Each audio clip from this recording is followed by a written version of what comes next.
Yau zan faɗa maka abubuwa guda 5 wanda zai saka mace ta dinga mugun sanka, wanda yawancin maza ba su sani ba. Na ɗaya shine ka zama namiji mai wuyar ganewa, balle har mace ma ta karance ka. Idan har ka bari mace ta gane yadda kake ji a kodayaushe idan wani abu ya haɗa ku, wannan yakan sa mace ta daina marmarin ma kasancewa tare da kai. Mazan da mata suke ɓata lokacinsu suna tunaninsu akai-akai kodayaushe tana tunanin namiji, shine irin namijin da mace ba za ta iya gane gaban shi da bayan shi ba. Misali shine idan kuna chat, wani zubin ka mata reply akan lokaci, wani zubin kuma ka ɗan ɓata lokaci kar ka mata reply da wuri. Wani zubin ka nuna mata so da ƙauna, wani zubin kuma kawai ta ga ka mayar da hankalinka akan rayuwarka. Wannan sauye-sauyen su ne za su saka zuciyar mace ta dinga saƙe-saƙe, kullum ita ce wannan tunanin, gobe ita ce wannan tunanin. Sannan idan har zuciyarta ta ci gaba da yin saƙe-saƙe, hakan zai saka ta dinga yin tunaninka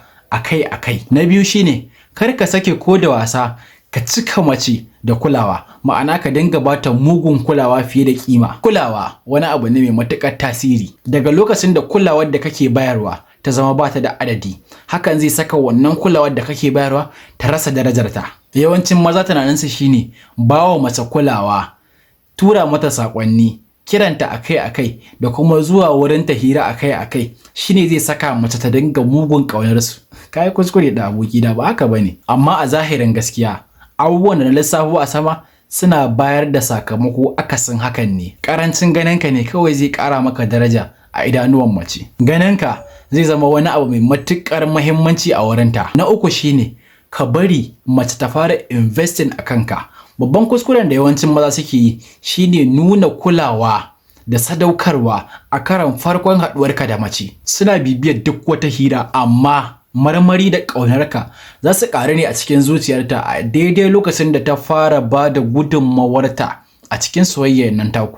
Idan har ta tambaye ka ko kuma ta yi maka wasu tambayoyi, idan tana kiranka ko kuma ta kasance ita ce wadda take fara kiranka, duk wannan ƙoƙarin nata bai wuce don kawai ta ga ta samu kulawarka bane, amma daga lokacin da ta sadaukar da wani lokacinta a kanka, so da ƙaunar da take yi maka za ta ƙaru da kanta. Mutane suna daraja abin da suka sadaukar da wani abu nasa a kai. Na hudu shine ka nuna mata rayuwarka ta riga ta cika. Marmari da ɗoki ba a samun sa a lokacin da namiji ya sadaukar da rayuwar shi da farin cikin shi akan mace guda ɗaya, amma marmari da ɗoki suna kasancewa a zagaye da namijin da ya zama busy wurin gina wa kansa wata rayuwa ingantacciya. A lokacin da ta fuskanci baka da lokaci, sannan lokacinka wani abu ne mai matuƙar daraja, kulawarka a gare ta sai ta fi ma'ana. Kuma a lokacin da kulawarka ta zama wani abu mai matuƙar daraja, a lokacin za ta iya tayar da yaƙin duniya na uku don kawai ta ga ta samu wannan kulawar daga gare ka. Na biyar shine